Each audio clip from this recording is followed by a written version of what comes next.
Bueno, El Salvador restableció relaciones con Cuba después de 40 y tantos años, el año 62, fue que la OEA rompió con Cuba y El Salvador inmediatamente, digamos, lo hizo, pero terminó siendo El Salvador el último país en volver a tener relaciones con Cuba.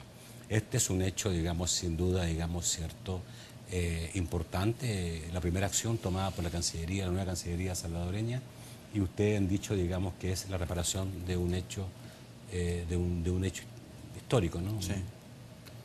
Efectivamente, de un rezago histórico. Imagínate, éramos el único país en el hemisferio que no tenía relaciones con Cuba, obviamente relaciones diplomáticas, porque de hecho había relaciones comerciales, relaciones culturales, académicas, y lo que nosotros consideramos es que no podíamos seguir privando ni a los empresarios, ni a los estudiantes, ni a las personas que se van a hacer tratamientos de salud a Cuba, no las podíamos seguir privando de esta posibilidad de hacerlo directamente. Imagínate que los estudiantes tienen que autenticar sus papeles o en la Embajada de Cuba en Guatemala o en la Embajada de Cuba en Nicaragua. Cualquier comunicación oficial tenía que ser a través de un tercer país, que en este caso siempre México estuvo dispuesto a prestar sus buenos oficios, de manera pues que era inconcebible y era hasta cierto punto vergonzoso seguir sosteniendo esa situación. Por eso el presidente anuncia el restablecimiento inmediato y yo tomo eso como una instrucción del presidente y el mismo día de la toma de posesión en la tarde realizo el acto de restablecimiento de relaciones, firmando con el vicecanciller de Cuba y actuando como testigos los vicepresidentes de Cuba y El Salvador y el presidente de El Salvador. Eso, Nacho, me permitió ir con el a la OEA rostro, con otro cara, con otro claro, con el rostro en alto, porque precisamente en la OEA el tema central de discusión era la revocatoria de la resolución de Punta del Este de 1962, donde se prohibía la participación de la OEA, perdón, de Cuba en la OEA. Entonces, eso me hizo llegar en una posición, digamos, en el concierto hemisférico, pues, ¿verdad? Porque hasta los mismos Estados Unidos estaban hablando de que era necesario poner fin a esa resolución. Claro, Estados Unidos tenía un enfoque, los países del ALBA tenían otro enfoque, y nosotros llegamos con el planteamiento de que debía buscarse un consenso alrededor de 2 puntos. Uno, algunos vieron eso como una especie de indecisión, sí, de parte de la Cancillería salvadoreña. Porque ya tenían escritos sus artículos criticándonos dependiendo de con quién votábamos, según ellos, y a nosotros nos pareció que lo más sabio era la búsqueda del consenso, alrededor de 2 puntos. Uno, efectivamente dejar sin efecto un anacronismo que era la resolución del 62. Y 2, dejar constancia de que el ingreso de Cuba a la OEA, número 1, pues siempre se hará si Cuba desea solicitarlo. Número 2, en un diálogo entre Cuba y la OEA. Y número 3, tomando la Carta Fundamental de la OEA como base. Entonces, afortunadamente, ese planteamiento que hicimos fue el que fue tomando fuerza, no porque nosotros lo planteáramos exclusivamente, sino porque había otros países con ese interés y porque te diré algo muy importante. Tanto los países del ALBA como Estados Unidos, como otros países, dieron realmente muestras de flexibilidad e hicieron todos los esfuerzos para que llegáramos al consenso que tuvimos y a la resolución que tuvimos. Es primera vez, creo que hay una resolución unánime, ¿no?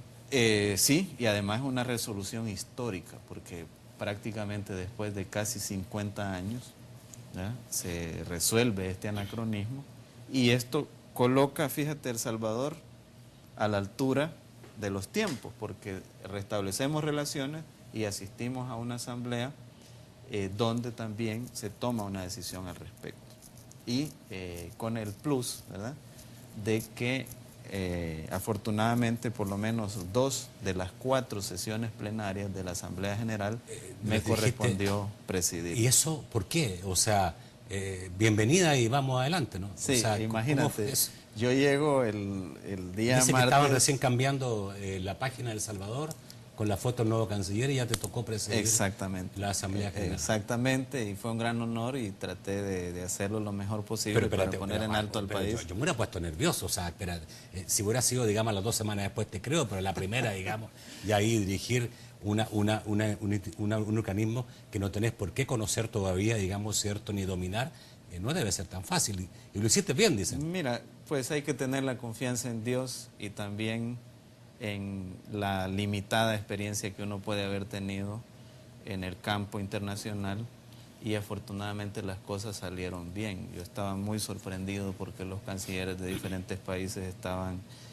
felicitándome, porque además, tomando en cuenta que el recurso tiempo era muy escaso, yo traté de ser muy diligente, ¿no?, para avanzar, porque imagínate tener que considerar 70 resoluciones, 12 puntos en el orden del día. Entonces yo traté de imprimirle un dinamismo para que avanzáramos en los temas que teníamos pendientes, y que aún así, imagínate, culminamos la Asamblea General ayer a las 3 de la mañana. Imagino que tenías, digamos, un asistente atrás que te estaba ayudando con algunas cosas. Hay un equipo de la Secretaría General de la OEA, está pues el secretario general Insulza, está el secretario general adjunto, están los jurídicos que te van orientando sobre, porque aún cierto, así, uno conoce la Carta Democrática, pero no tiene por qué conocer todo el sistema jurídico del hemisferio, ¿no?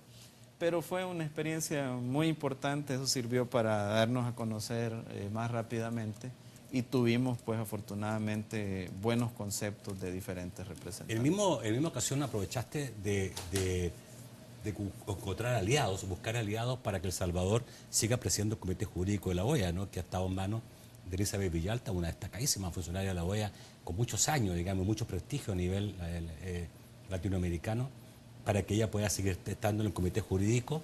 Creo que es la única mujer, además, ¿no?, que ha habido ahí. Sí, es la única mujer, pero fíjate que ahí hay un par de informaciones imprecisas. Número uno es que no se trata de la presidencia del Comité Jurídico, sino de un escaño en el Comité Jurídico. Son 11 miembros, un miembro lo ha tenido El Salvador desde hace 2 periodos.